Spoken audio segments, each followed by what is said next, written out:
Hello बच्चों, let's read the question. Three observers A and B, C measure speed of light from a source in vacuum to be VA, VB, VC respectively. If A is moving towards source, B was moving away from the source with same speed and C was at it, then तो उसका speed of light क्या होगी? ये हमें पता करना है। तो सबसे पहले इसका की कंसेप्ट देखते हैं। थ्री ऑब्जर्वर्स है A, B एंड C और वैक्यूम वैक्यूम है VA, VB, VC। तो हमें जैसे कि एक सोर्स है, इसको हम सोर्स मान लेते हैं और ये हमारे तीन ऑब्जर्वर्स, एक लाइन है इस पे तीन ऑब्जर्वर्स है A, B एंड C। इसमें ये कहा जा रहा है कि जब A सोर्स की तरफ आता है और B रेस्ट में रहता है और C सोर्स से दूर जाता है, तो इसकी जो वैक्यूम होगी वो क्या होगी? इसको VA मानते हैं, VB और इसको VC।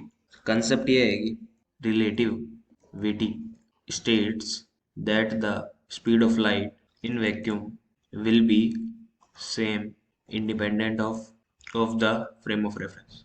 The frame of reference can be stationary and or moving. जो रिलेटिव स्टेट होती है स्पीड ऑफ लाइट की वैक्यूम की, वो सेम होती है फ्रेम ऑफ रेफरेंस की। जो फ्रेम ऑफ रेफरेंस है स्टेशनरी और मूविंग होता है। So all the three will find the speed of light to be c, क्योंकि जो सोर्स है उसकी स्पीड ऑफ लाइट तो c रहेगी, चाहे से वो a को देखे या b को देखे या c को देखे, उसमें फ्रेम ऑफ रेफरेंस में कोई डिफरेंस नहीं होगा। तो जो va होगा वो भी c के इक्वल होगा, जो vb होगा वो भी c के इक्वल होगा और vc होगा वो भी c के इक्वल होगा। तो ऐसे तो हमारा डी ऑप्शन करेक्ट है और हमारा सी ऑप्शन भी करेक्ट है। जब इसके अंदर पुट करें V C equal V B plus V A divided by two, जब हम इसमें पुट करते हैं तो वी सी की वैल्यू सी होगी, वी बी की वैल्यू भी सी और वी ए की वैल्यू भी सी डिवाइडेड बाय टू।